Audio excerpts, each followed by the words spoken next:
सभ्यता से भरपूर शास्त्री परिवार की इकलौती बेटी मोहिनी को बचपन में ही पढ़ाई के लिए विदेश भेज देते हैं, जहां से वो सालों बाद ग्रेजुएशन पूरी करके इंडिया वापस आती है, जो अब संस्कार, सभ्यता, संस्कृति जैसी चीजों से कोसों दूर होती है।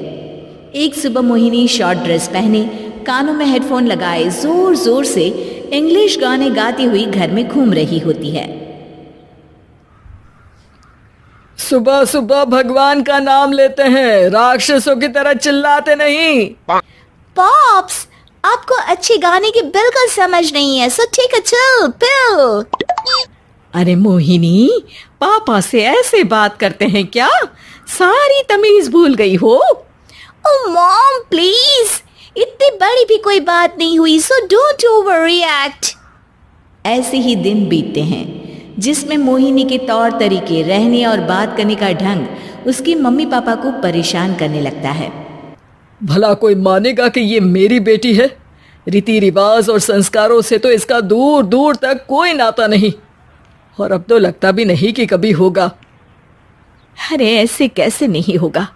लड़कियां सारे नखरे अपने माँ बाप को ही दिखाती है।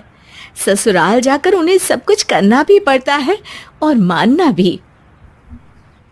पत्नी की बात शास्त्री जी समझ जाते हैं और कुछ ही दिनों में अपने से भी ज्यादा धार्मिक परिवार में निखिल के साथ मोहिनी का रिश्ता पक्का कर देते हैं। रिश्ता तो पक्का कर दिया, पर यहाँ मोहिनी को कैसे मनाएंगे? शादी ब्याह के मामले में आटे में नमक जितना झूठ तो चलता है जी। इसी तरह एक के बाद एक तिकड़म लगाते हुए दोनों मिलकर मोहिनी को शादी के लिए तैयार कर लेते हैं और मोहिनी निखिल की शादी हो जाती है, जिसके अगले दिन से ही मोहिनी दोबारा अपने पूरे अवतार में शॉर्ट ड्रेस पहनकर घर में घूमने लगती है। बहू को ऐसे देख सास की आंखें फटी की फटी रह जाती हैं।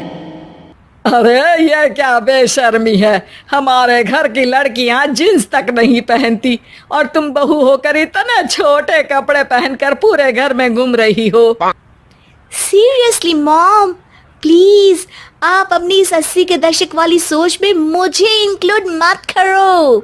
हाय तौबा, एक तो बेशर्मी दिखाती है, ऊपर से सास के साथ जुबान भी लड़ाती है। अरे जल्दी कपड़े बदल कर आ, घर की पहली आरती तुम्हें ही करनी है। इतनी देर में निखिल भी वहां आ जाता है। माँ पापा आने वाले हैं, पूजा का सारा सामान तैयार है ना? ये पूजा हमेशा मेरे बॉयफ्रेंड्स के पीछे पड़ी रहती थी और अब हस्बैंड के पीछे भी आ गई। मोहिनी की बातें सुन सास तो अपना सिर पकड़ लेती है, लेकिन निखिल किसी न किसी तरह उसे पूजा के लिए कन्विंस करके कपड़े चेंज करने के लिए भेज देता है, जिस पर पूजा खत्म होने के बाद वो एक बार फिर अपनी शॉर्ट ड्रेस में आ जाती है। बहू, ये क्या तरीका है? संस्कार नाम की कोई चीज है या नहीं? नहीं ससुर जी, संस्कार मेरा दूसरा बॉयफ्रेंड था, अब तो मेरा उससे कोई कांटेक्ट नहीं है। मोहिनी का जवाब सुन के ससुर तो भगवान नाम जपते वहां से चले जाते हैं, लेकिन सास बहू के बीच कहासुनी फिर शुरू हो जाती है, जिसे इग्नोर करते हुए मोहिनी घर से बाहर चली जाती है और देर रात घर वापस आती है। मोहिनी, मैं जानता हूँ कि तुम विदेश में रही हो और तुम्हें वहीं की आदत है, पर यहाँ चीजें कुछ अलग है। अगर तुम उस हिसाब से कुछ एडजस्ट कर लो तो सबके लिए सही हो जाएगा। I am not in a lecture mood. Good night. अगली सुबह मोहिनी देर से उठकर एक बार फिर उसी तरह सबके सामने आती है, जिस पर उसकी सास कुछ बोले उससे पहले ही मोहिनी की दोस्त मोनिका और रेचल वहां आ जाती हैं। Oh hi darling, how are you? OMG, we missed you so much. I missed you too darling. Ram Ram, इन्होंने तो तुमसे भी छोटे कपड़े पहने हैं। अरे तुम लोगों के अंदर कोई शर्म लिहाज बाकी भी है या सब बेच खाई? मोहिनी, तुम्हारी मेड कुछ ज्यादा नहीं बोलती? इस पर मोहिनी की दोस्त उसकी सास का मजाक बनाने लगती है, जिसे सुन निखिल उन्हें जवाब देते हुए कड़वे शब्द सुना देता है और वो सुन के वो दोनों तो मुंह बनाए वहां से चली जाती है, लेकिन गुस्से से लाल मोहिनी वहीं खड़ी निखिल को घूरती रहती है। घूर क्या रही हो?